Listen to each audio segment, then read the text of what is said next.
Modern war presents a stark historical contradiction. The militaries with the most advanced technology, the largest budgets, and the most robust supply chains repeatedly fail to secure decisive battlefield victories against under-resourced opponents. The traditional model of conflict resembles a chess match, governed by rigid rules, defined front lines, and symmetrical pieces. But today's adversary operates entirely off the board. This dynamic has clear historical roots. In the mid-20th century, North Vietnamese forces nullified American air superiority and firepower, not by matching it, but by retreating into triple canopy jungles and subterranean networks, forcing engagements on their own terms. Decades later, in Afghanistan, the Mujahideen applied the same logic against the Soviet Union. They used harsh mountainous terrain and localized knowledge to drain a superpower's resources, rendering Soviet technological advantage irrelevant in a war of attrition. Today, that terrain has expanded. The battlefield now occupies overlapping physical, informational, and cognitive dimensions. Conventional military forces, built to dominate a two-dimensional frontline, find themselves paralyzed when attacked across digital networks and public perception. When an opponent refuses to align with conventional structures, raw firepower ceases to be a reliable metric for predicting who will win. Conventional military dominance is poorly equipped to solve asymmetric problems. Many military analyses categorize asymmetric warfare as a collection of isolated battlefield methods, such as the use of IEDs or ambushes. This represents tactical asymmetry, the use of specific tools within a conventional framework.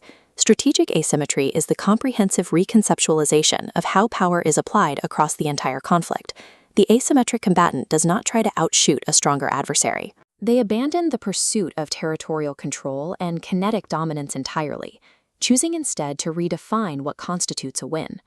Rather than targeting military hardware, they aim directly at the political will, economic stability, and psychological endurance that sustain the stronger forces' operations.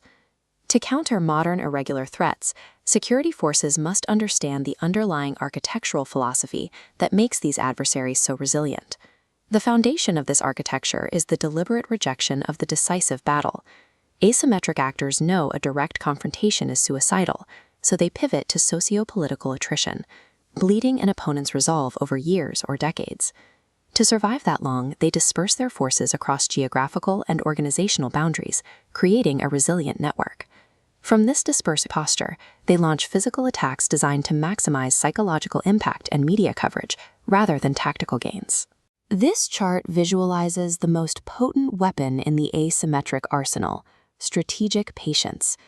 Conventional militaries, especially in democratic states, are bound by election cycles, public opinion, and annual budgets. Their operations are built around defined campaign seasons. Insurgent forces operate on generational timelines. By extending the duration of a conflict, they systematically exhaust the economic resources and domestic patience required to sustain an occupying force. The Taliban's two-decade campaign against NATO forces provides clear proof of this concept. They recognized they didn't need to defeat Western forces militarily, they only needed to wait out the world's most powerful military alliance until political will collapsed. In a conflict with a vast power disparity, the force that dictates the timeline controls the strategic outcome, even if they lose nearly every tactical engagement along the way. This exposes a vulnerability inherent to powerful states: the legitimacy paradox. There is a strict tension between a conventional force's operational effectiveness and its long-term strategic legitimacy. By charting this relationship, we can map exactly how the application of overwhelming force affects international and domestic support over time. When a superior military relies on massive kinetic responses or collective punishment, they might see an immediate, sharp spike in operational security, but this almost always triggers a catastrophic collapse in moral authority. Collateral damage from these heavy-handed tactics alienates the local population and creates a generational memory of injustice. This acts as a recruitment tool that guarantees a steady stream of future adversaries. High-profile ethical violations, like those documented at Abu Ghraib, can ruin the stronger force's moral authority. Once lost, this legitimacy is nearly impossible to recover. It isn't just insurgents who exploit these constraints. Major nation-states leverage this exact asymmetry. bypassing direct military confrontation to attack an adversary's political foundations. China's three warfares doctrine relies on psychological, legal, and media campaigns. By manipulating international law and global discourse, they achieve strategic objectives while remaining below the threshold of armed conflict. The historical record is clear. Winning a localized kinetic battle while sacrificing political legitimacy is a strategic defeat. To execute these strategies effectively, modern asymmetric forces have had to abandon the rigid command structures of the past. This is the structure of a traditional military, built on centralized command and control. Orders flow down, intelligence flows up. It is efficient but structurally fragile. Conventional counterinsurgency doctrine is designed to exploit this structure.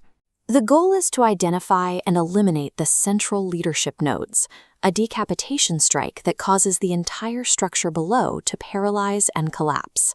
Modern adversaries counter this by adopting a decentralized, biological-style mesh network.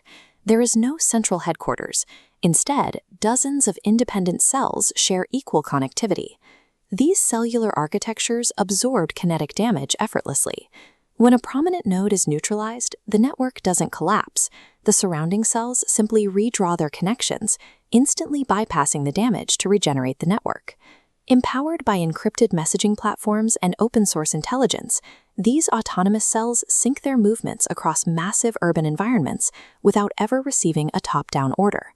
Traditional military doctrine, which relies on targeting leadership and disrupting supply chains, struggles to achieve its intended effect against these self-healing networks. This structural resilience is amplified by a severe economic vulnerability, known as cost asymmetry. This ledger compares the financial burden of state military power against commercial adaptation. A modern fighter aircraft requires hundreds of millions of dollars to develop and field. An asymmetric actor can deliver a lethal payload using an off-the-shelf commercial drone for a fraction of that cost. The disparity extends to production speed. Bureaucratic military acquisition cycles take decades to field new technology. Insurgents modify and deploy consumer tech in a matter of days. By strapping improved munitions to cheap quadcopters, non-state actors now possess the precision strike and aerial reconnaissance capabilities that historically required a national air force. We are already seeing the emergence of AI-driven autonomous swarms. Dozens of networked low-cost drones designed specifically to overwhelm and exhaust expensive conventional air defenses. This democratization extends into the digital realm. Commercial spyware, synthetic media, and algorithmic manipulation have made cognitive warfare accessible to non-state groups.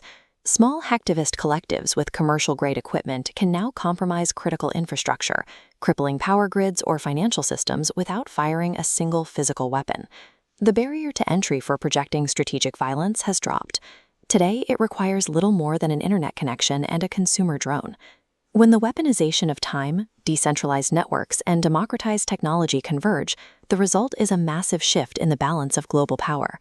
This model takes the historical advantages of the nation-state, massive scale, centralized logistics, and heavy firepower, and turns them into severe operational liabilities.